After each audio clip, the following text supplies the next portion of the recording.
बहुत बहुत स्वागत आप सबका। आप देख रहे हैं न्यूज नाइट, आपके साथ मैं हूं ममता चोपड़ा। आज की तारीख देश के इतिहास में महत्वपूर्ण स्थान रखती है क्योंकि आज ब्रिटिश काल के प्रतीकों से आजादी की दिशा में देश ने एक बड़ा कदम उठाया है। देश की सत्ता और प्रशासनिक फैसलों का दशकों पुराना गवाह रहा साउथ ब्लॉक के स्थान पर आज से नए सरकारी कार्यालय परिसर सेवा तीर्थ से होगा सत्ता का संचालन। पहले ही दिन महिला, किसानों, स्टार्टअप्स और एक्सीडेंट पीड़ितों को लेकर प्रधानमंत्री ने लिए हैं 4 बड़े फैसले भी। बांग्लादेश में बांग्लादेश नेशनलिस्ट पार्टी की बन रही है सरकार और दिन की बड़ी खबरें हैं। साथ शुरुआत हेडलाइन से।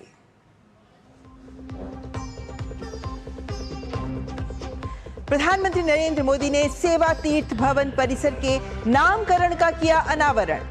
नए ऑफिस से महिला, किसान और युवा पर फोकस।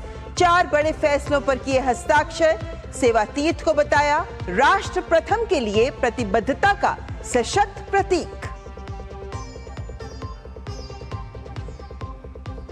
संसद में बजट सत्र का पहला चरण पूरा। लोकसभा और राज्यसभा की कार्यवाही स्थगित। 9 मार्च से 2 अप्रैल तक चलेगा बजट सत्र का दूसरा चरण।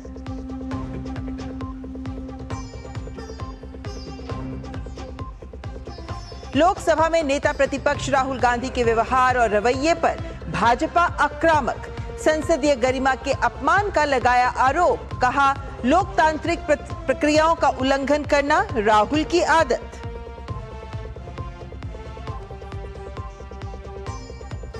ईसीआई ने पश्चिम बंगाल निर्वाचन अधिकारियों के साथ की बैठक।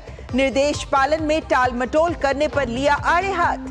सोमवार शाम 5 बजे तक जिलाधिकारियों को दस्तावेजों की जांच करने का निर्देश।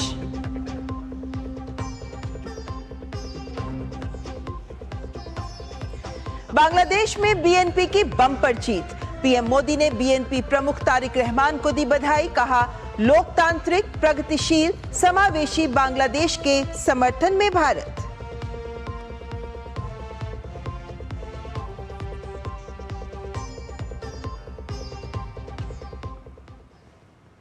आइए देखते हैं खबरें विस्तार से। प्रधानमंत्री नरेंद्र मोदी ने सेवा तीर्थ एवं कर्तव्य भवन 1 और 2 का आज उद्घाटन किया। इस अवसर पर प्रधानमंत्री ने स्मारक डाक टिकट और सिक्के का विमोचन भी किया। ये प्रशासनिक भवन आधुनिक, कुशल, सुलभ और नागरिक केंद्रित शासन प्रणाली के निर्माण की प्रधानमंत्री की प्रतिबद्धता को दर्शाता है। सेवा तीर्थ भवन परिसर अब प्रधानमंत्री कार्यालय, राष्ट्रीय सुरक्षा परिषद सचिवालय और कैबिनेट सचिवालय का नया पता होगा। वहीं कर्तव्य भवन 1 और 2 में कई महत्वपूर्ण मंत्रालय जैसे वित्त मंत्रालय, रक्षा मंत्रालय, स्वास्थ्य एवं परिवार कल्याण मंत्रालय, सूचना एवं प्रसारण मंत्रालय, कृषि एवं किसान कल्याण मंत्रालय सहित कई अन्य प्रमुख मंत्रालय यहीं स्थित होंगे। प्रधानमंत्री नरेंद्र मोदी ने सेवा तीर्थ और कर्तव्य भवन को देश की जनता को समर्पित किया। उन्होंने कहा कि ये इमारतें भारत की जनता की आकांक्षाओं को पूरा करेंगी। साउथ ब्लॉक और नॉर्थ ब्लॉक जैसी इमारतें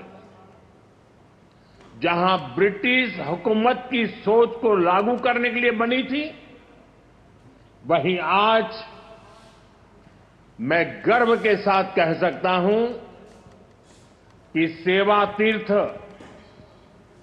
और कर्तव्य भवन जैसे नए परिसर भारत की जनता की आकांक्षाओं को पूरा करने के लिए बने हैं। यहां से जो फैसले होंगे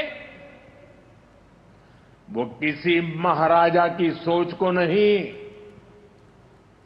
140 करोड़ देशवासियों की अपेक्षाओं को आगे बढ़ाने का आधार बनेंगे।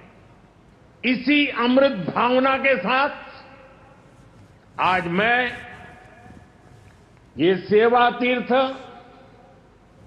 एक कर्तव्य भवन भारत की जनता को समर्पित कर रहा हूं। और इस अवसर पर प्रधानमंत्री ने विकसित भारत 2047 के लक्ष्य को भारत की प्रतिज्ञा बताया। उन्होंने कहा कि सरकार की सेवा की भावना से काम करने का नतीजा ही है कि करोड़ों लोगों को आज गरीबी से मुक्ति मिली है। हम यहां अधिकार दिखाने नहीं आए हैं। हम यहां जिम्मेदारी निभाने आए हैं। और हमने देखा है, जब शासन सेवा भाव से चलता है तो परिणाम भी असाधारण होते हैं। और तभी तो 25 करोड़ लोग गरीबी से बाहर निकलते हैं। तभी तो अर्थव्यवस्था नई गति पकड़ती है। साथियों, आज विकसित भारत 2047 सिर्फ हमारा लक्ष्य नहीं है, यह विश्व की निगाहों में भारत की प्रतिज्ञा है। और इसलिए यहां बनने वाली हर नीति, यहां होने वाला हर निर्णय सेवा की निरंतर भावना से प्रेरित होना चाहिए। सेवा तीर्थ यानी प्रधानमंत्री कार्यालय का नया पता, और इस कार्यालय से प्रधानमंत्री ने एक नई योजना के प्रस्ताव पर हस्ताक्षर किए हैं। ये योजना है पीएम राहत योजना, जिसके तहत दुर्घटना पीड़ितों को 1.5 लाख तक का कैशलेस इलाज सुनिश्चित किया गया है। इसके अलावा महिला, युवा और संवेदनशील वर्ग के लिए अन्य महत्वपूर्ण निर्णय भी आज पहले ही दिन सेवा तीर्थ से लिए गए हैं, जिनमें लखपति दीदी का लक्ष्य दोगुना कर दिया गया है। अब 6 करोड़ लखपति दीदी बनाने का लक्ष्य सरकार ने रखा है। कृषि अवसंरचना कोष को भी दोगुना कर 2 लाख करोड़ कर दिया गया है। इसका सीधा लाभ किसानों को होगा। वहीं युवाओं के रोजगार और उनके भविष्य के लिए 10,000 करोड़ रुपए के startup India fund of funds 2.0 को भी प्रधानमंत्री ने आज मंजूरी दी है। प्रधानमंत्री नरेंद्र मोदी ने नई दिल्ली में नवनिर्मित सेवा तीर्थ से इन 4 निर्णयों पर हस्ताक्षर किए हैं, जिन्हें बड़ा फैसला माना जा रहा है। और इसका सीधे मायने है जैसा नाम वैसा ही काम, यानी सेवा तीर्थ जो जन कल्याण और विकसित भारत के लक्ष्यों को सुनिश्चित कर जनता के जीवन को आसान बनाएगा, और जिसका आदर्श वाक्य ही है नागरिक देवो भव, यानी नागरिक भगवान समान है। इससे पहले प्रधानमंत्री नरेंद्र मोदी की अध्यक्षता में आज केंद्रीय मंत्रिमंडल की बैठक हुई। ये बैठक साउथ ब्लॉक स्थित प्रधानमंत्री कार्यालय में हुई। साउथ ब्लॉक में ये कैबिनेट की आखिरी बैठक थी। सेवा तीर्थ से अब आधिकारिक रूप में कामकाज की शुरुआत हो चुकी है, और अब से पीएमओ का सारा कामकाज और बैठकें सेवा तीर्थ पर ही होंगी। और फिलहाल यहां पर एक ब्रेक के लिए रुकते हैं। ब्रेक के बाद हाजिर होंगे सेवा तीर्थ की ही खबर को लेकर। आप बने रहें हमारे साथ, देखते रहें न्यूज़ नाइट।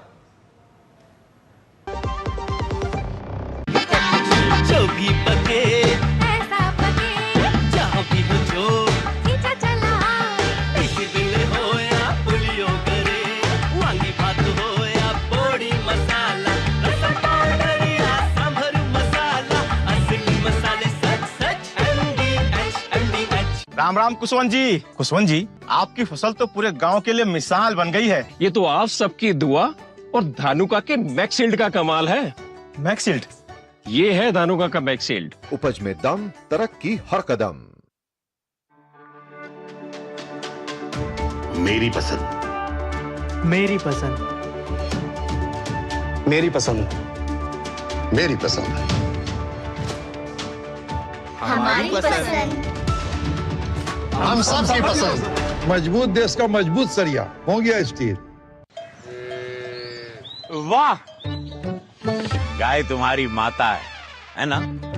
तो पशुहार के नाम पर जहर क्यों खिलाता है? अनसन हटा, दिल से खिला, सिर्फ कपिला, देश का नंबर 1 पशु आहार। भारत में सालाना हजारों लोग हाथी पांव नाम की बीमारी की चपेट में आकर जीवन भर के लिए अपाहिज हो जाते हैं। मलेरिया की तरह ही हाथी पांव एक मच्छर के काटने से फैलता है, और ये याद रखिए कि हाथी पांव का कोई इलाज नहीं है। गांव, शहर, अमीर, गरीब, हर जात और धर्म की रेखा पार कर किसी को भी अपनी जकड़ में ले सकता है हाथी पांव। पर डरे नहीं, इसका बचाव आसान है। साल में सिर्फ एक बार सरकार द्वारा दी हुई मुफ्त दवाएं खाएं और इस बीमारी से अपने आप को और अपने परिवार को बचाएं। याद रहे, MDA कार्यक्रम 10 फरवरी से शुरू होकर 2 सप्ताह तक चलेगा।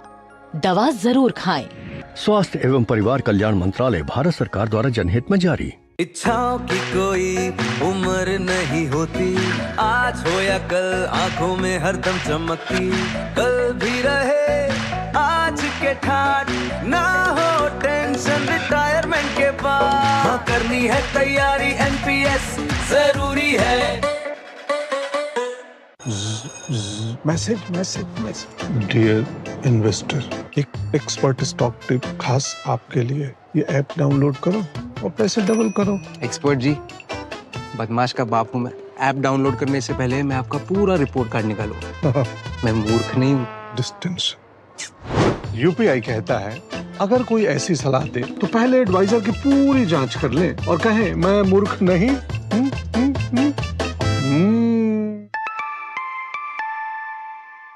जाइए, आप भी किसी का टेस्ट लीजिए।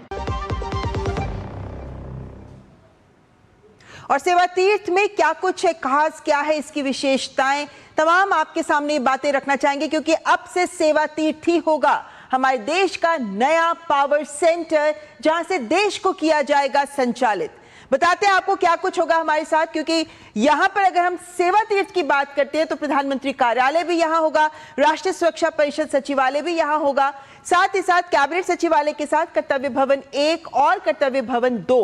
कौन से अहम मंत्रालय होंगे इन कर्तव्य भवन में, डालते हैं इस पर भी नजर, क्योंकि यहां पर वित्त मंत्रालय भी होगा, तो रक्षा मंत्रालय भी होगा, स्वास्थ्य और परिवार कल्याण मंत्रालय, कॉर्पोरेट कार्य मंत्रालय के साथ साथ शिक्षा मंत्रालय भी होगा। लेकिन इसके अलावा यहां पर होगा संस्कृति मंत्रालय, विधि एवं न्याय मंत्रालय भी होगा यहीं पर, और सूचना एवं प्रसारण मंत्रालय। ये तमाम मंत्रालय वो मंत्रालय हैं जो यहीं पर होंगे। यानी कर्तव्य भवन 1 और 2 में कौन से मंत्रालय हैं वही आपके सामने रख रहे हैं, और आगे बढ़े तो ये तमाम अन्य मंत्रालयों के नाम भी आपके सामने रखते हुए, क्योंकि यहाँ पर कृषि और किसान कल्याण मंत्रालय के साथ साथ रसायन और उर्वरक मंत्रालय भी होगा, तो जनजातीय कार्य मंत्रालय भी यहाँ होगा। तो विभिन्न मंत्रालय जो अभी तक अलग अलग इमारतों में रहे हैं, दूरियों पर स्थित हैं ये इमारतें, उन सबको अब एक ही जगह पर इन भवनों में, इस परिसर में समेट दिया गया है। लेकिन ये जो नई प्रशासनिक अवसंरचना दी गई है, इसकी भी क्या विशेषता है? डिजिटल रूप से एकीकृत कार्यालय होगा, ये पूरी तरह से सुव्यवस्थित, यहाँ पर आधुनिक होगा, नागरिक केंद्रित ढांचा यहाँ दिया जाएगा। इसके साथ साथ हम देखें तो बेहतर सहयोग और समन्वय सुनिश्चित हो पाएगा, क्योंकि सब कुछ एक ही परिसर में होगा। पारदर्शी शासन, दरअसल सरकार की यही एक प्रतिबद्धता है कि हमें एक ट्रांसपेरेंट सिस्टम देना है सबके सामने, जिसको देखते हुए ये तमाम बिंदु, यानी बेहतर सहयोग, बेहतर समन्वय देना होगा। और सबसे बड़ी बात कि जो कल्याणकारी योजनाएं हैं उनको आगे बढ़ाते हुए यहाँ पर 4 स्टार गृह रेटिंग के अनुरूप इसको बनाया गया है। ऊर्जा प्रणाली बिल्कुल आधुनिक है ताकि ऊर्जा संरक्षण हो सके। जल संरक्षण के उपाय इन इमारतों में स्पष्ट तौर पर किए गए हैं। जो अपशिष्ट प्रबंधन है वो भी आधुनिक है ताकि कहीं से इस सारे कचरे का प्रबंधन सही तरीके से हो सके। कड़ी सुरक्षा व्यवस्था, क्योंकि इन सभी इमारतों में बहुत जरूरी है कि सुरक्षा पुख्ता होनी चाहिए, इसलिए स्मार्ट एक्सेस कंट्रोल्स यहाँ दिए गए हैं और पूरी निगरानी नेटवर्क की यहाँ पे सुविधा दी गई है जो आधुनिकतम सुविधाओं से लैस होगी।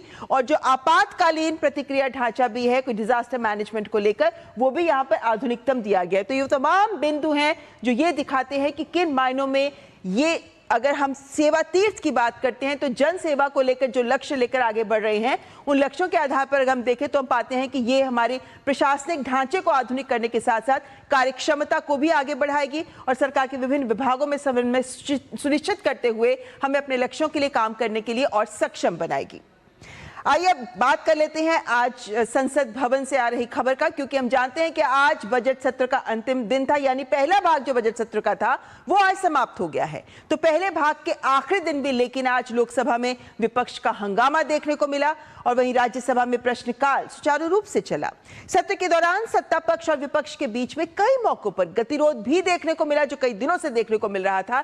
साथ ही बजट सत्र के दौरान लोकसभा से औद्योगिक संबंध संहिता संशोधन विधेयक 2026 पारित हो गया है।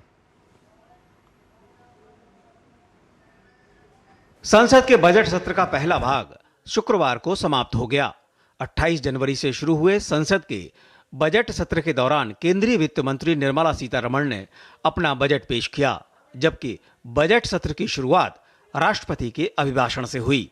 राष्ट्रपति द्रौपदी मुर्मू ने दोनों सदनों के सांसदों को संबोधित किया, जिस पर दोनों सदनों में विस्तार से चर्चा की गई। शुक्रवार को भी बजट सत्र के पहले भाग के आखिरी दिन भी लोकसभा में विपक्ष का हंगामा देखने को मिला।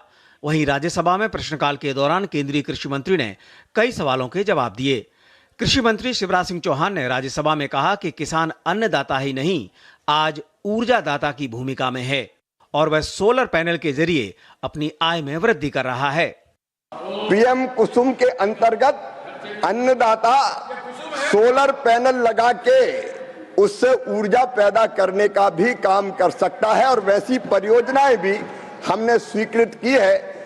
किसान को अगर जरूरत है तो अपना सोलर पैनल इस योजना के अंतर्गत वो लगा सकता है। जितनी जरूरत है उतनी बिजली खुद ले सकता है और बिजली अगर बच जाए तो ग्रिड में डाल के देश को भी दे सकता है। और टालता नहीं किसी को, खुद अपनी राह बनाता है। जो आंख मिलाए समय से वही इतिहास रचाता है और हमारे प्रधानमंत्री ऐसा ही करते जा रहे हैं, हम रोज देखते हैं। I want to request Managing Director of Times Group, Mr. Vineet Jain, to felicitate the Prime Minister with a shawl.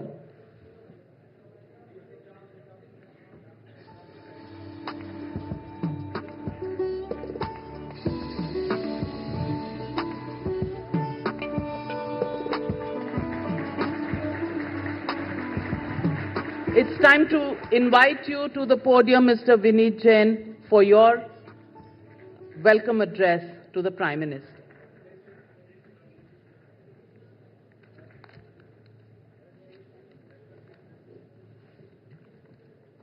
Honorable Prime Minister Narendra Modi ji, Excellencies, global leaders, distinguished guests, welcome to the ET Now Global Business Summit. A decade ago, this platform was about exchanging ideas. Today, it is a platform which is helping us navigate a world being reshaped economically, technologically, and geopolitically. The theme for the 10th edition of the Global Business Summit is a decade of disruption, a century of realignment. And at the center of that realignment stands India. I'm deeply honored to address this esteemed gathering at the ET Now Global Business Summit in the presence of our visionary leader, Prime Minister Modi.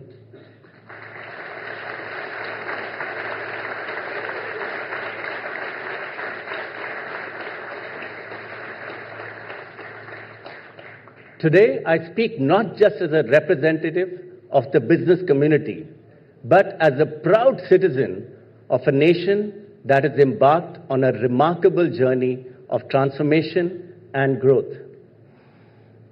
Under your dynamic leadership, India has transitioned from a land of aspirations to a nation of achievements. We have witnessed our potential being realized and our performance reaching new heights. In an era marked by unprecedented geopolitical turbulence, India has showcased its diplomatic acumen by concluding 5 transformative trade agreements within a single year.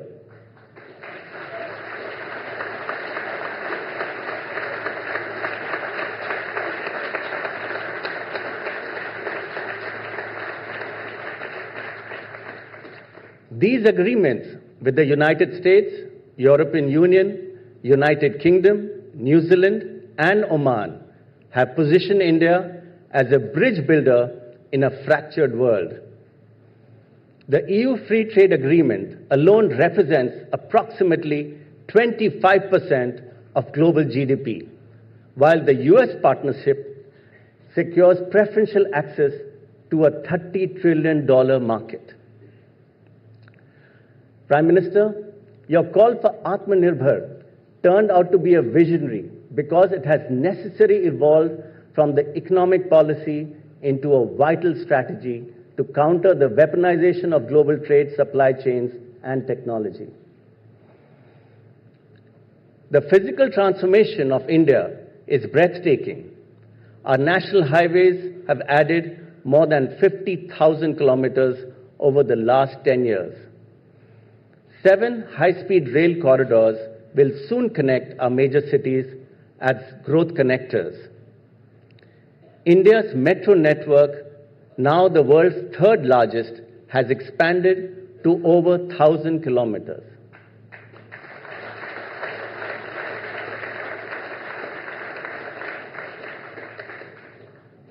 India's digital revolution has been spectacular. India has emerged as the first major democracy to build population-scale digital public infrastructure, including identity, payments, data, and governance. India today processes more than 100 billion digital payment transactions annually, with UPI accounting for 85% of retail digital payments, a public digital infrastructure unmatched globally.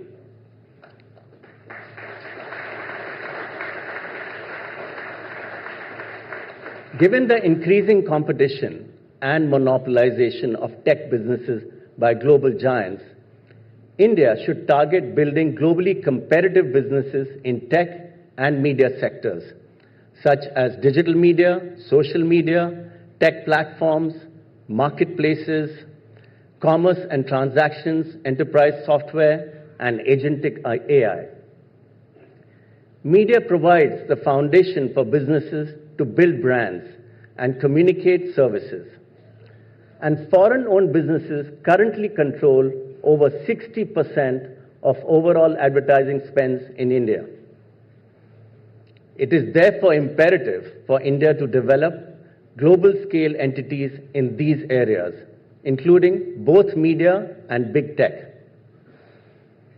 Also, as social media and AI becomes primary consumption channels, we must establish a regulatory framework ensuring fair compensation for our media industry. India has moved decisively into frontier technologies that define economic sovereignty with the India's semiconductor mission for chip manufacturing and design, and the India's AI and national quantum missions preparing for the next-gen technologies.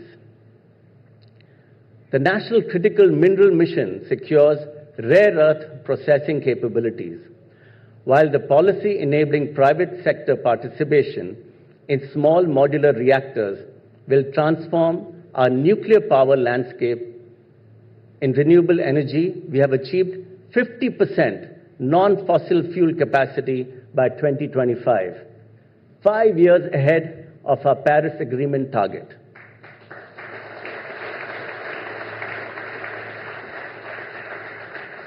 With our solar energy driving our ambitious 500 gigawatts non-fossil fuel capacity goal. I truly believe that this is just the beginning. Today, more than 1,700 global capability centers have flourished in India. They are employing nearly 2 million professionals today. It is believed that by 2030, India will be home to more than 2,400 GCCs.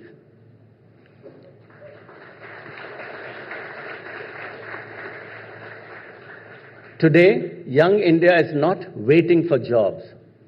Young India is creating them with the 3rd largest startup ecosystem globally and over 100 unicorns. Thanks to the visionary Startup India mission, almost 10,000 startups have raised more than $170 billion since 2014.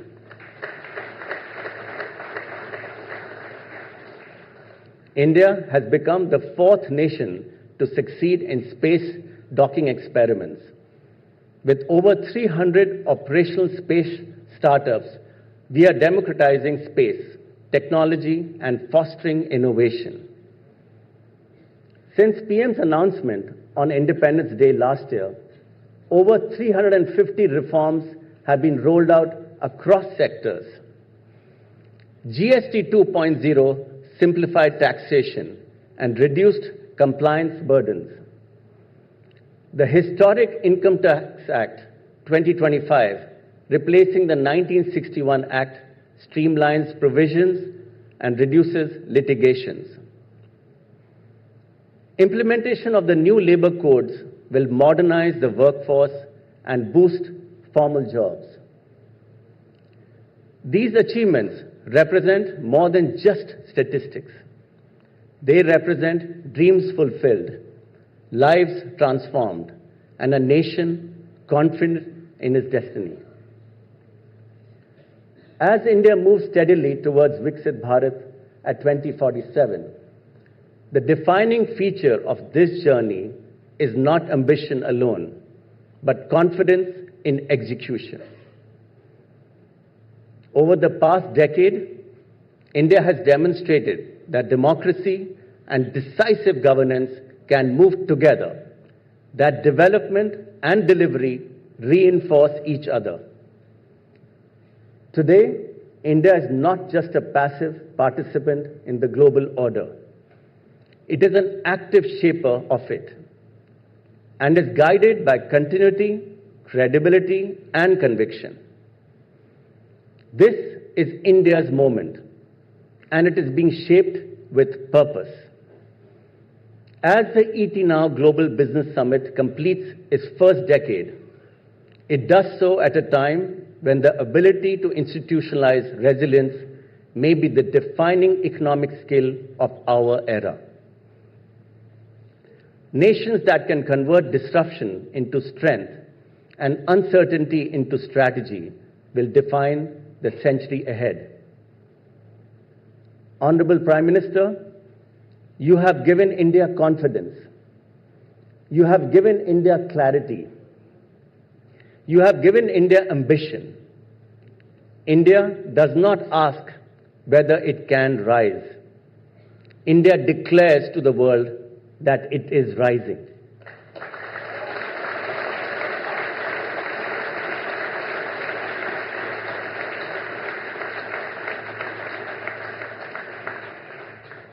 It is with immense pride and deep respect that I welcome the Honorable Prime Minister of India, Shri Narendra Modi ji, to address this distinguished gathering.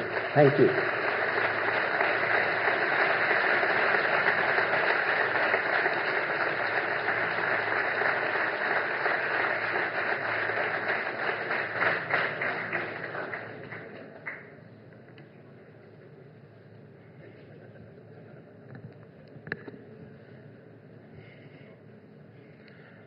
आप सभी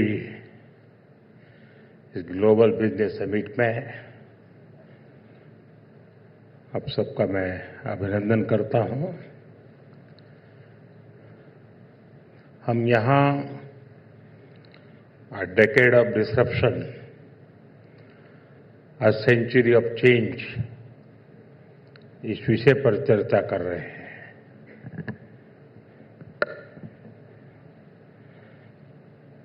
विनीत जी का भाषण सुनने के बाद मुझे लगता है कि मेरा काम बहुत सरल हो गया है।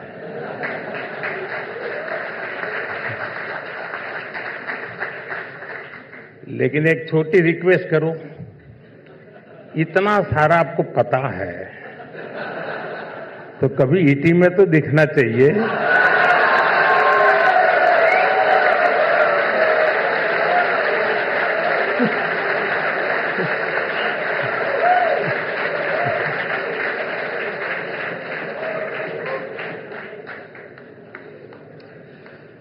साथियों, 21वीं सदी का बीता दशक अभूतपूर्व डिसरप्शन का रहा है। ग्लोबल पैंडेमिक, ग्लोब के अलग अलग हिस्सों में तनाव, युद्ध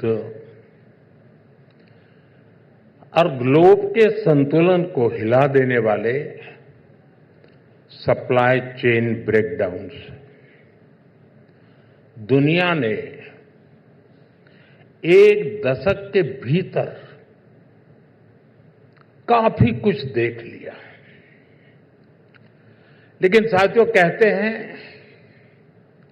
संकट के समय ही किसी देश के सामर्थ्य का पता चलता है।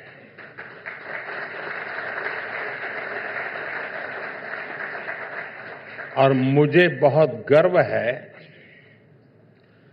अनेक डिसरप्शन के बीच भी भारत के लिए ये दशक अभूतपूर्व डेवलपमेंट का रहा है, शानदार डिलीवरी का रहा है और डेमोक्रेसी को मजबूत करने वाला रहा है।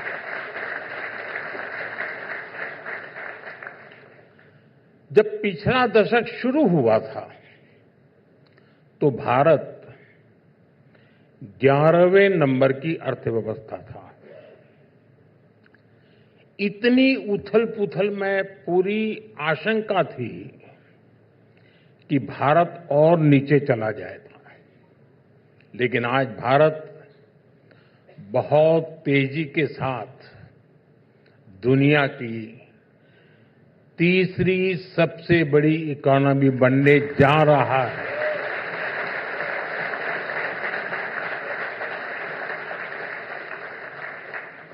और आप जिस सेंचुरी ऑफ चेंज की बात कर रहे हैं, उसका बहुत बड़ा आधार, और ये मैं बहुत जिम्मेवारी के साथ कह रहा हूं, इसका बहुत बड़ा आधार भारत ही होने जा रहा है।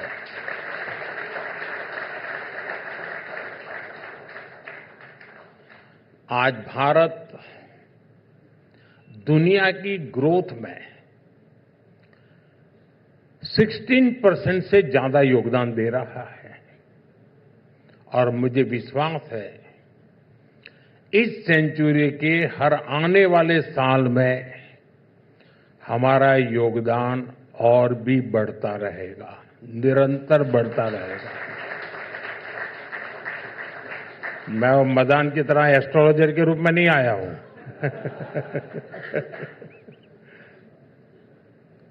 भारत दुनिया की ग्रोथ को ड्राइव करेगा, दुनिया की ग्रोथ का नया इंजन बनेगा।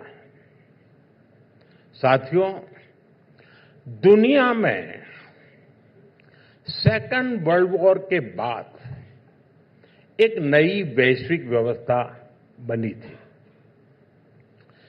एक नए वर्ल्ड ऑर्डर ने आकार लिया था, लेकिन 7 दशक के बाद वो व्यवस्था टूट रही है। दुनिया आज एक नए वर्ल्ड ऑर्डर की तरफ बढ़ रही है। आखिर ये क्यों हो रहा है? ऐसा इसलिए हुआ क्योंकि तब जो व्यवस्था बनी थी उसकी नींव वन साइज फिट्स ऑल इसी सोच पर टिकी थी। तब ये माना गया कि वर्ल्ड इकोनॉमी कोर में होगी, सप्लाई चेन्स मजबूत और विश्वसनीय हो रहेगी। इस व्यवस्था में नेशंस को केवल कंट्रीब्यूटर्स के रूप में ही देखा गया, लेकिन आज इस मॉडल को चुनौती मिल रही है। ये अपनी प्रासंगिकता खोता जा रहा है। आज हर देश को ये पता चल रहा है कि उसे अपनी रिजिलियंस खुद बनानी होगी। साथियों, आज दुनिया जिसकी चर्चा कर रही है उसको भारत ने 2015 में, आज से 10 साल से पहले 2015 में ही अपनी नीति का हिस्सा बना लिया था। 10 साल पहले जब नीति आयोग बना तो उसके फाउंडिंग डॉक्यूमेंट में ही भारत ने अपना विजन क्लियर कर दिया था और विजन ये कि भारत किसी दूसरे देश से कोई सिंगल डेवलपमेंट मॉडल इंपोर्ट नहीं करेगा।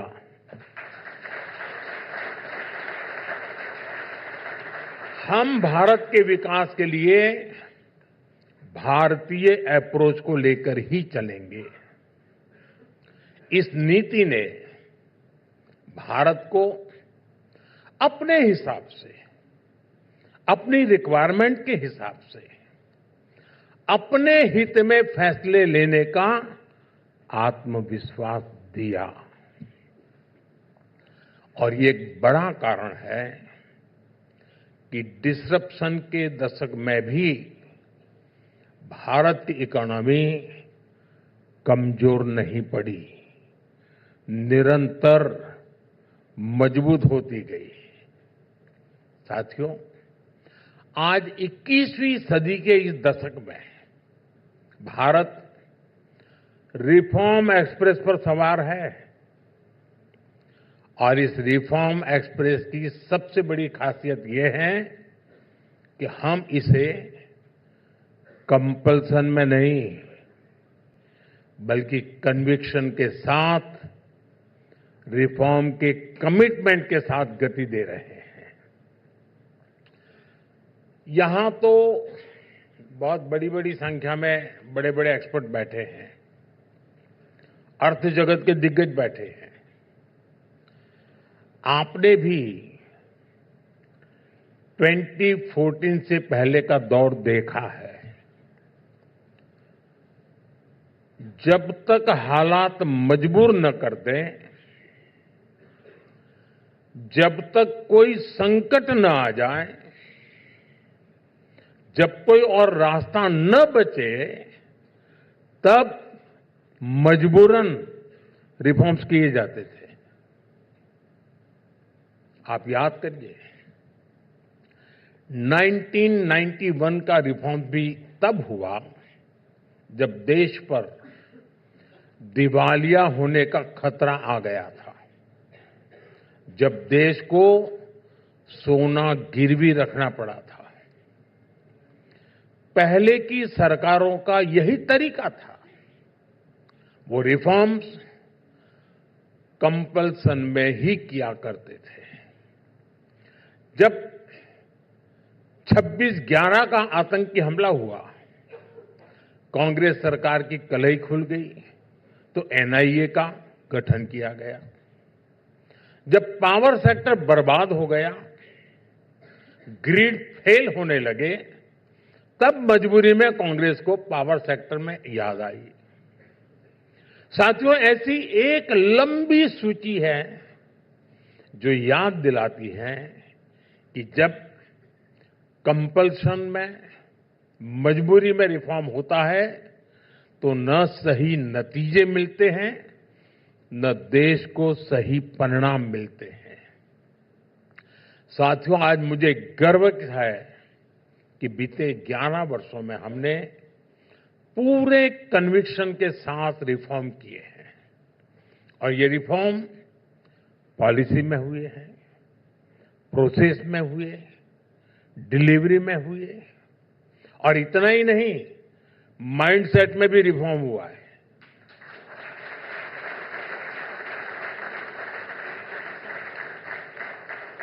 क्योंकि साथियों, अगर पॉलिसी बदले लेकिन प्रोसेस वही रहे, माइंडसेट वही रहे, डिलीवरी ठीक से ना हो, तो रिफॉर्म्स सिर्फ और सिर्फ कागज का टुकड़ा बन के रह जाता है। इसलिए हमने पूरे सिस्टम को बदलने के लिए ईमानदारी से कोशिश की है। साथियों, मैं प्रोसेस की बात करूं तो एक साधारण लेकिन बहुत जरूरी प्रोसेस है कैबिनेट नोट्स का। यहां कई लोगों को अंदाजा होगा कि पहले की सरकारों में एक कैबिनेट नोट बनने में ही कुछ महीने लग जाते थे, महीने। अब इस स्पीड से देश का विकास कैसे होता? इसलिए हमने इस प्रोसेस को बदला। हमने डिसीजन मेकिंग को टाइम बाउंड और टेक्नोलॉजी ड्रिवन बनाया। हमने ये तय कर दिया कि इस अफसर की टेबल पर ये कैबिनेट नोट इतने घंटे से ज्यादा रहेगा ही नहीं। या तो रिजेक्ट करो या निर्णय लो। और इसका नतीजा आज देश देख रहा है। साथियों, मैं आपको रेलवे ओवरब्रिज के अप्रूवल का भी उदाहरण दूंगा। पहले आरओबी का एक डिजाइन अप्रूव कराने के लिए कई वर्ष लग जाते थे। कई सारी क्लियरेंस की जरूरत थी। कई जगह चिट्ठियां लिखनी पड़ती थी। और ये मैं प्राइवेट के लिए नहीं कह रहा हूं, सरकार को। हमने इसको भी बदला। और आज देखिए कितनी तेजी से रोड और रेलवे इंफ्रास्ट्रक्चर बन रहा है। नितिन जी ने, विनीत जी ने बहुत विस्तार से इस बात को बताया। साथियों, एक बड़ा इंटरेस्टिंग उदाहरण बॉर्डर इंफ्रास्ट्रक्चर का है। अब बॉर्डर इंफ्रास्ट्रक्चर देश की सिक्योरिटी से जुड़ा हुआ होता है। आप कल्पना कर सकते हैं, एक समय था जब बॉर्डर एरिया में एक साधारण सी सड़क बनाने के लिए भी कुछ परमिशन दिल्ली से लेनी पड़ती थी। जिला स्तर पर निर्णय लेने के, यानी इसके सामने एक प्रकार से उसको कोई अधिकार ही नहीं दे, दीवार ही दीवार थी, वो निर्णय नहीं कर सकता था। और इसलिए तो दशकों बाद भी हमारे देश में बॉर्डर इंफ्रा इतना बेहाल रहा। 2014 के बाद हमने इस प्रोसेस में भी रिफॉर्म किया। हमने स्थानीय प्रशासन को एम्पावर किया। और आज हम देश के बॉर्डर इंफ्रास्ट्रक्चर को तेजी से डेवलप होते देख रहे हैं। साथियों, बीते दशक में भारत के जिस रिफॉर्म ने दुनिया में हलचल मचा दी है, वो है यूपीआई, भारत का डिजिटल पेमेंट सिस्टम। ये सिर्फ एक ऐप नहीं है, ये पॉलिसी, प्रोसेस और डिलीवरी के एक शानदार कन्वर्जेंस का प्रमाण है।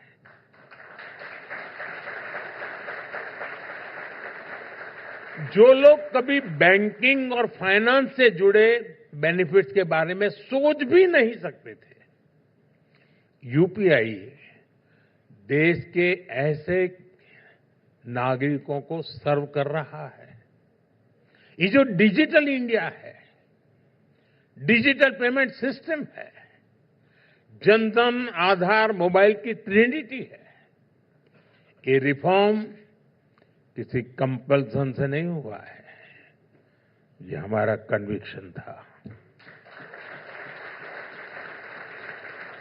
और कन्विक्शन ये था कि जिन लोगों तक पहले की सरकारें कभी नहीं पहुंची, हमें ऐसे नागरिकों का इंक्लूजन करना है। जिसे कोई नहीं पूछता, उसे मोदी पूछता है।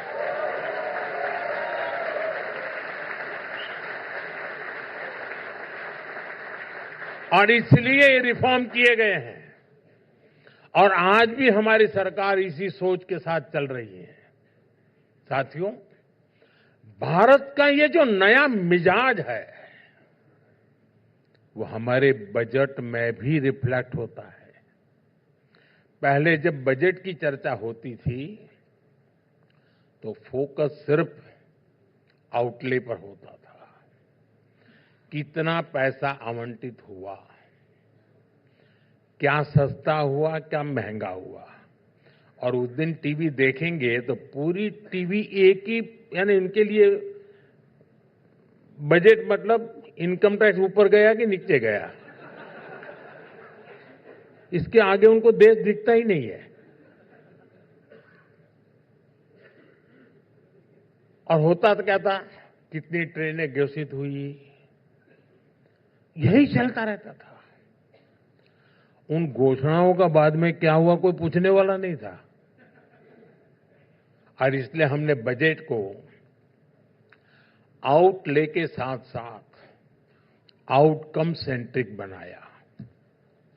साथियों, बजट में एक और बड़ा बदलाव आया है।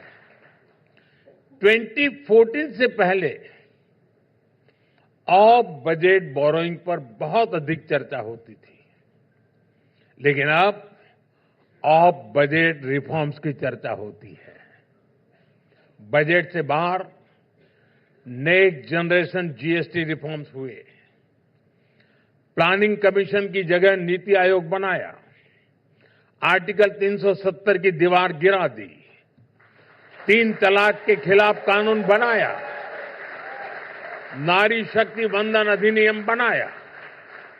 साथियों, बजट में घोषित हो या बजट से बाहर, रिफॉर्म एक्सप्रेस लगातार गति पकड़ रही है। अगर मैं पिछले 1 साल की ही बात करूं तो हमने पोर्ट्स एंड मैरीटाइम सेक्टर में रिफॉर्म किया, शिप बिल्डिंग इंडस्ट्री के लिए अनेक इनिशिएटिव लिए, जन विश्वास एक्ट के तहत रिफॉर्म्स को और आगे बढ़ाया, एनर्जी सिक्योरिटी के लिए शांति एक्ट बनाया, लेबर कानूनों से जुड़े रिफॉर्म्स को लागू किया, भारतीय न्याय संहिता लेकर आए, वक्फ कानून में रिफॉर्म किया गया, गांव में रोजगार के लिए नया जी राम जी कानून बनाया। ऐसे अनेक रिफॉर्म्स साल भर होते रहे हैं। साथियों, इस साल के बजट ने रिफॉर्म एक्सप्रेस को और आगे बढ़ाया है।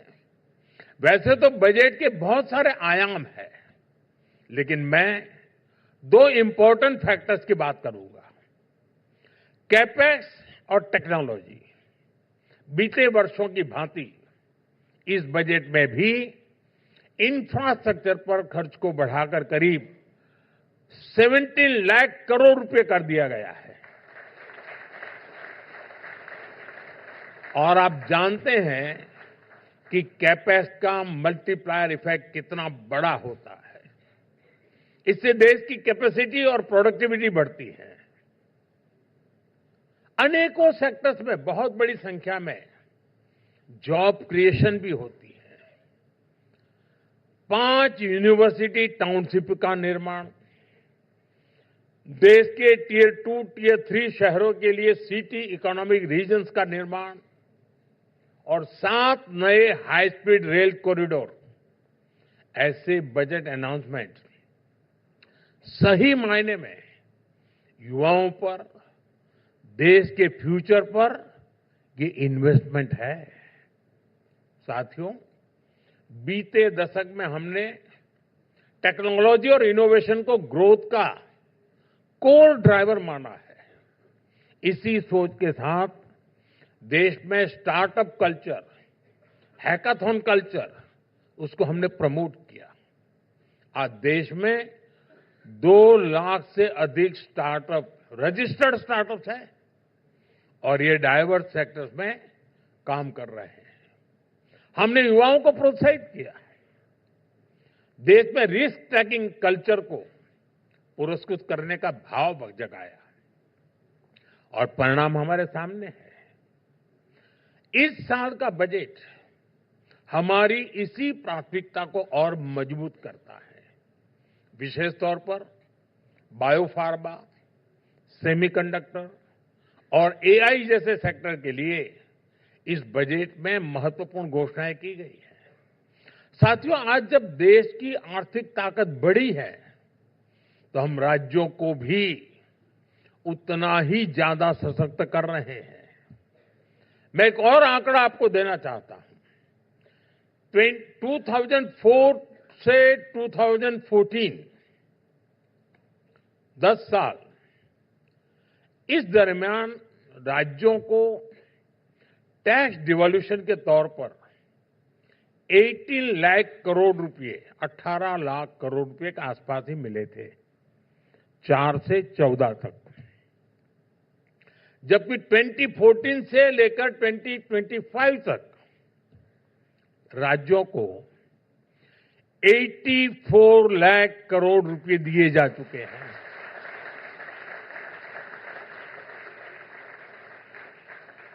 अगर मैं इस साल बजट में प्रस्तावित लगभग 14 लाख करोड़ का आंकड़ा और जोड़ दूं, तो हमारी सरकार में राज्यों को टैक्स डिवॉल्यूशन के करीब करीब 100 लाख करोड़ रुपए मिलने तय हुए हैं। ये राशि केंद्र सरकार की तरफ से अलग अलग राज्य सरकारों को मिली है, ताकि वो अपने यहां विकास के कार्यों को आगे बढ़ा सके। साथियों, आजकल आप लोग भारत के एफटीएस यानी फ्री ट्रेड डील्स पर काफी चर्चा कर रहे हैं, और मैं यहां एंटर हुआ वहीं से शुरू हो गए लोग। दुनिया भर में इसका एनालिसिस हो रहा है, लेकिन मैं आज इसका एक और इंटरेस्टिंग एंगल आपको बताता हूं। मीडिया को जो चाहिए वो तो इसमें नहीं होगा शायद, लेकिन हो सकता है कुछ काम में आ जाए। और मैं पक्का मानता हूं जो बात मैं कहने जा रहा हूं, आपने भी इसके बारे में विचार नहीं किया होगा। क्या आपने कभी सोचा है कि आज इतने सारे विकसित देशों के साथ फ्री ट्रेड डील्स हो रहे हैं, क्या यही काम 2014 से पहले क्यों नहीं हो पाए? देश वही, युवा शक्ति वही, सरकारी सिस्टम वही, तो बदला क्या?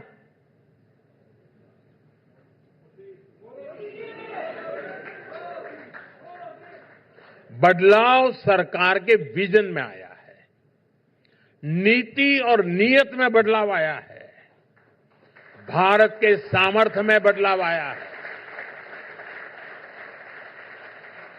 साथियों, आप जरा सोचिए, फ्रेजाइल 5 इकोनॉमी जब थी, तब कौन हमारे साथ डील करता? गांव में भी गरीब की बेटी को कोई रईस के परिवार वाला शादी करता है क्या? वो उसको छोटा मानता है। हमारा भी यही हाल था भाई दुनिया में। जब देश पॉलिसी पैरालिसिस से घिरा था, चारों तरफ घोटाले और घपले थे, तब कौन भारत पर भरोसा कर पाता? 2014 से पहले भारत में मैन्युफैक्चरिंग का बेस बहुत कमजोर था, और जिसके कारण पहले की सरकारें भी डरती थी। एक तो कोई आता नहीं था, और जरा से भी कोई कोशिश करे तो ये लोग भी डरते थे। और डर ये था कि अगर विकसित देशों के साथ डील हो गई तो वो हमारे बाजार पर कब्जा कर लेंगे, वो यहां अपने प्रोडक्ट डंप करने लगेंगे।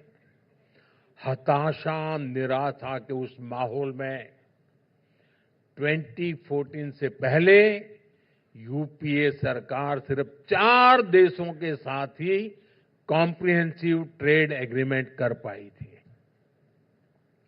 जबकि बीते दशक में भारत ने जो ट्रेड डील्स की है, उसमें दुनिया के 38 कंट्री कवर होते हैं। 38 कंट्री,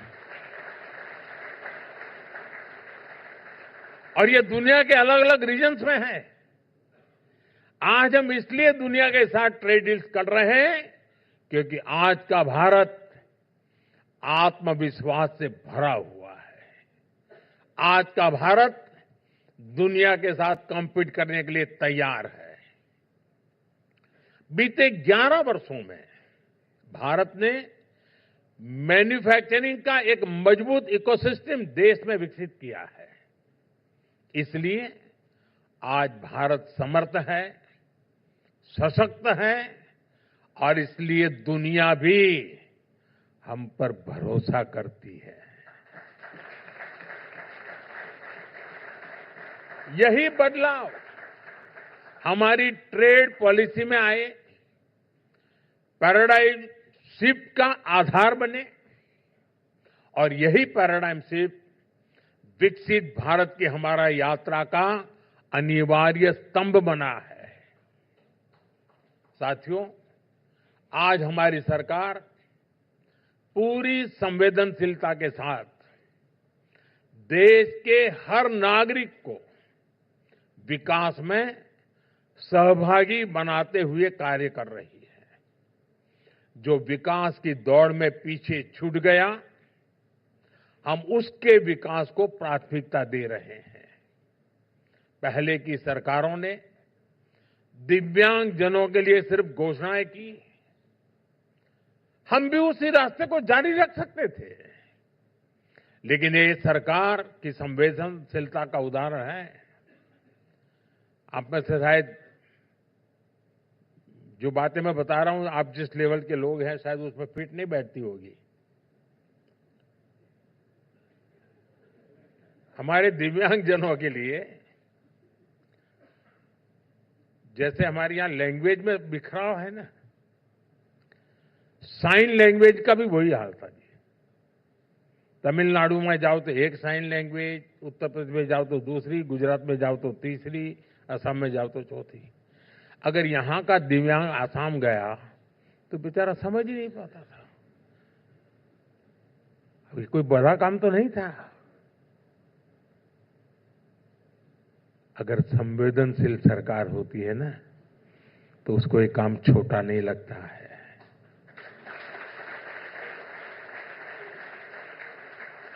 और देश ने पहली बार इंडियन साइन लैंग्वेज को इंस्टीट्यूशनलाइज किया, कॉमन किया, व्यवस्था बनाई। ऐसे ही देश की ट्रांसजेंडर कम्युनिटी कब से अपने अधिकारों के लिए लड़ रही थी।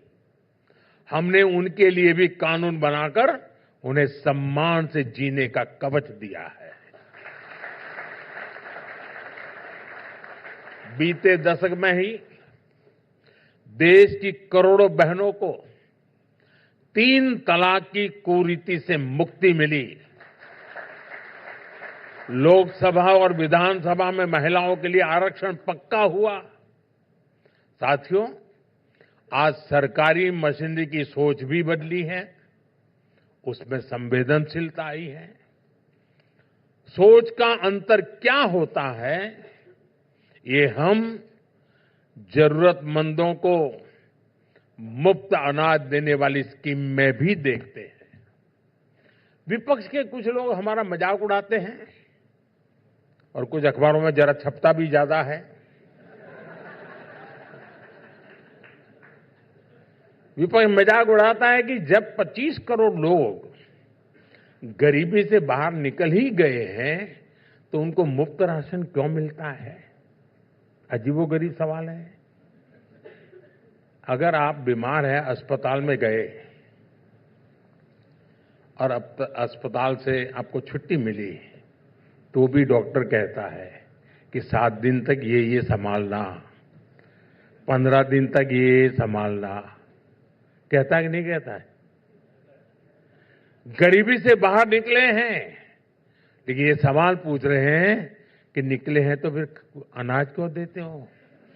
ऐसी संकीर्ण मानसिकता वाले लोग ये नहीं सोचते कि सिर्फ गरीबी से बाहर निकलना काफी नहीं होता, बल्कि जो व्यक्ति न्यू मिडिल क्लास में आया है वो फिर गरीबी के चंगुल में न फंस जाए, ये भी सुनिश्चित करना पड़ता है।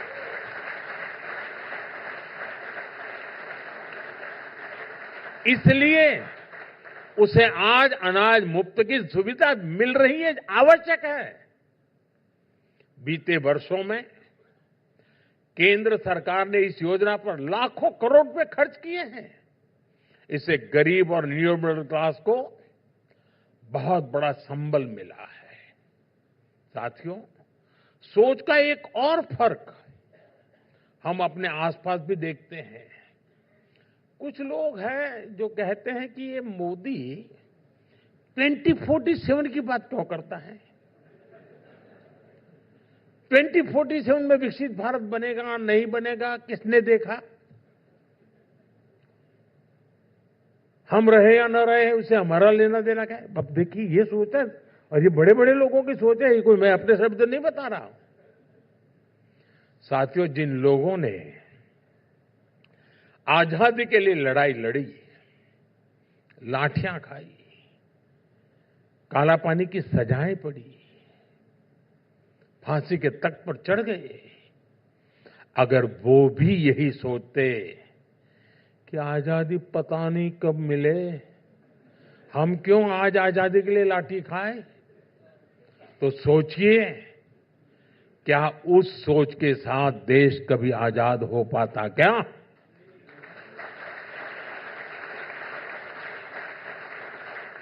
जब राष्ट्र प्रथम का भाव हो, जब देश हित सर्वोपरि हो, तो हर निर्णय देश के लिए होता है, हर नीति देश के लिए बनती है।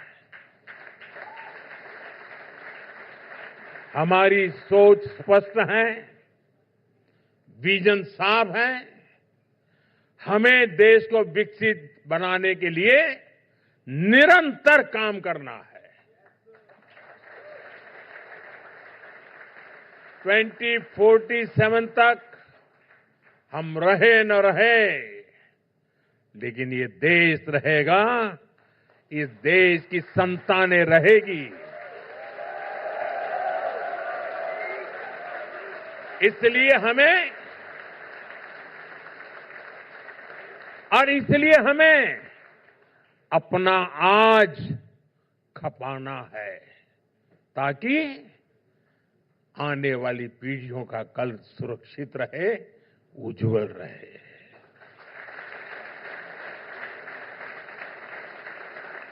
मैं आज अपनी आज बो रहा हूं, क्योंकि कल पीढ़ी को फल खाने को मौका मिले।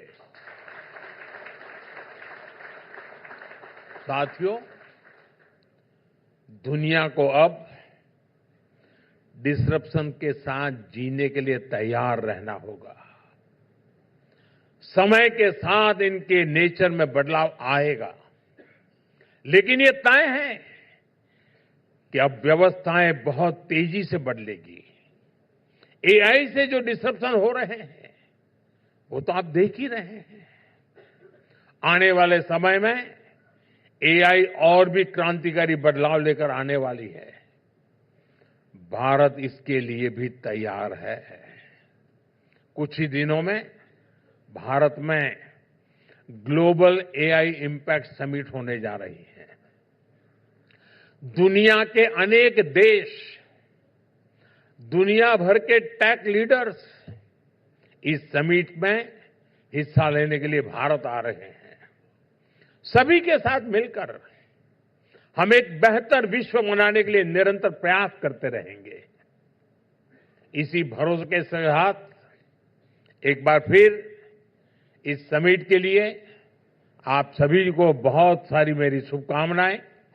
बहुत बहुत धन्यवाद। वंदे मातरम।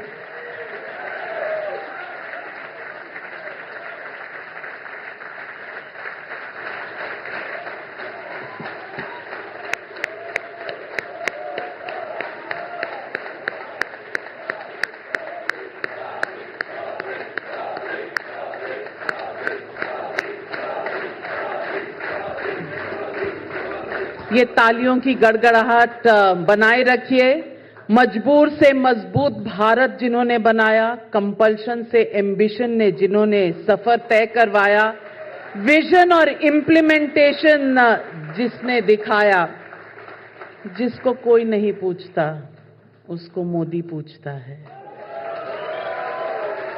ये भाव जिसने सब में जगाया, उसको बहुत बहुत धन्यवाद। हमारे प्रधानमंत्री को बहुत धन्यवाद। और ग्लोबल बिजनेस समिट पर हर साल आपका आशीर्वाद मिलता है, उसके लिए भी बहुत। तो प्रधानमंत्री नरेंद्र मोदी जी इस वक्त ET now global business summit में अपना संबोधन प्रस्तुत कर रहे थे और इस संबोधन की कुछ बड़ी बातें आपके सामने रखना चाहेंगे क्योंकि एक बहुत ही संवेदनशील और भावपूर्ण संबोधन प्रधानमंत्री ने यहाँ पर प्रस्तुत किया और प्रधानमंत्री ने इस बात को सामने रखा है कि किस तरीके से 21वीं सदी का बीता दशक अभूतपूर्व परिवर्तन का रहा है। यहाँ पे डिस्ट्रप्शंस की बात भी प्रधानमंत्री ने की, सप्लाई चेन्स की इंपॉर्टेंस की भी बात की, लेकिन साथ ही इस तथ्य को भी सामने रखा कि कैसे संकट का समय ही होता है जब किसी देश के सामर्थ्य का पता चलता है और भारत ने अपने संकट के बीच में अपने सामर्थ्य को विश्व के सामने प्रस्तुत किया है क्योंकि तमाम मुश्किलों के बीच भी भारत के लिए ये बीता दशक बेहद शानदार रहा है क्योंकि भारत तेजी के साथ दुनिया की तीसरी सबसे बड़ी अर्थव्यवस्था बनने जा रहा है। यह दिखाता है कि भारत का सामर्थ्य क्या है। प्रधानमंत्री ने इस बात को भी सामने रखा कि कैसे भारत दुनिया की ग्रोथ को ड्राइव करेगा। यह संदेश विश्व पटल पर स्पष्ट है क्योंकि दुनिया आज पुराने वर्ल्ड ऑर्डर से आगे बढ़कर नए वर्ल्ड ऑर्डर की ओर बढ़ रही है और इस नए वर्ल्ड ऑर्डर में भारत का महत्वपूर्ण स्थान है क्योंकि भारत के विकास के लिए भारत के दृष्टिकोण को लेकर चलना भारत ने अपनी नीति का हिस्सा बना लिया और ये 2015 में ही भारत ने इसका निर्णय कर लिया था। इसी वजह से आज हम कह सकते हैं कि भारत रिफॉर्म एक्सप्रेस पर सवार है। यानी अगर हम बात करें तो नीति की बात हो, चाहे प्रक्रियाओं की बात हो या कार्यान्वयन की बात हो, हर स्तर पर सुधार दिख रहा है। पहले की सरकारें रिफॉर्म मजबूरी में करती थी, लेकिन मौजूदा सरकार के लिए प्रधानमंत्री ने कहा है कि हम कन्विक्शन से करते हैं। ये मजबूरी में जो सुधार होते हैं उनके सही नतीजे नहीं मिल पाते हैं, लेकिन आज की सरकार कंपल्शन नहीं, कन्विक्शन और कमिटमेंट से रिफॉर्म्स करती है। नीति प्रक्रिया कार्यान्वयन में दिखे हैं हर स्तर के सुधार। इसका यही कारण है कि हमें ये स्पष्ट परिणाम भी मिलते नजर आ रहे हैं क्योंकि हमने कंपल्शन नहीं, कन्विक्शन और कमिटमेंट के साथ रिफॉर्म्स किए हैं और अलग अलग क्षेत्रों के रिफॉर्म्स को भी प्रधानमंत्री ने इस मंच पर सबके साथ साझा किया, जिसमें यूपीआई का भी प्रधानमंत्री ने उदाहरण दिया कि किस तरीके से यूपीआई ने दुनिया में धूम मचाई है। लेकिन साथ ही प्रधानमंत्री ने डिजिटल इंडिया की ताकत को भी सामने रखा। प्रधानमंत्री ने कहा है कि डिजिटल इंडिया का रिफॉर्म हमारी प्रतिबद्धता का प्रमाण है और इस तरीके से अलग अलग क्षेत्रों से अलग अलग उदाहरणों को भी प्रधानमंत्री ने सामने रखा, लेकिन इस सोच को भी स्पष्ट किया कि आखिरी व्यक्ति तक पहुंच बनाना ही सरकार की प्रतिबद्धता है। जिसको कोई नहीं पूछता उसे मोदी पूछता है, यही बात उन्होंने इस मंच पर भी कही। लेकिन बजट को लेकर कई महत्वपूर्ण बातों को सामने रखते हुए पीएम ने कहा कि बजट को आउटकम सेंट्रिक बनाया गया है। मतलब पहले बजट की घोषणाओं में कुछ और चीजें देखी जाती थी, लेकिन अब बजट में या बजट से बाहर जो रिफॉर्म एक्सप्रेस है वो गति पकड़ रही है क्योंकि ऑफ बजट बहुत सारी पहल सरकार के द्वारा लगातार सुधार के तहत की जाती रही हैं और यही कारण है कि देश विकास कर रहा है। क्योंकि अब के बजट के भी उन्होंने कुछ महत्वपूर्ण बिंदुओं को सामने रखा कि बुनियादी ढांचे पर खास जोर दिया गया है। स्टार्टअप्स की बात करें, सेमीकंडक्टर की बात करें या एआई, ये तमाम वो इमर्जिंग सेक्टर्स हैं जिन पर बजट में विशेष गौर किया गया है, विशेष जोर भी दिया गया है।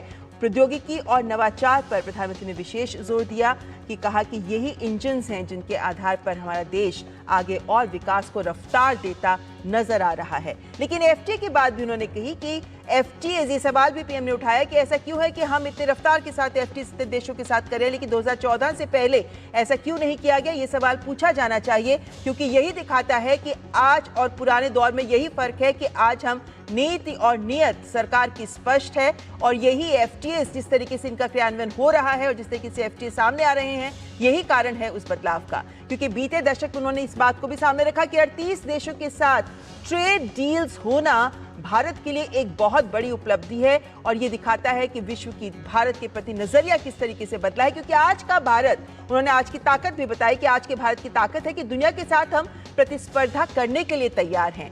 आज देश का सामर्थ्य अलग तरीके का है और देश विश्व मंच पर इसे रख भी रहा है क्योंकि आज देश की एक ही सोच है कि हर नागरिक को हमने विकास में सहभागी बनाना है। यहाँ प्रधानमंत्री ने विकसित भारत की सोच को भी सामने रखा ये बोला कि आज हम दिव्यांगजन के कल्याण के लिए भी अपनी प्रतिबद्धता को दिखा रहे हैं। हम जानते हैं किसी किसी बजट में भी दिव्यांगजन को लेकर विशेष घोषणाएं भी की गई हैं, लेकिन प्रधानमंत्री ने इस बात को भी सामने रखा कि किस तरीके से अलग अलग पहल की गई हैं। चाहे महिलाओं की बात करें तो 3 तलाक से मुस्लिम बहनों को मुक्ति दिलाई गई है, लेकिन साथ ही उन्होंने 370 का भी जिक्र किया। उन्होंने तमाम अन्य जो कानूनी पहल की गई हैं और सुधार किए गए हैं उनकी भी बात की और ये बताया कि कैसे 25 करोड़ लोगों को गरीबी से बाहर निकाला गया है।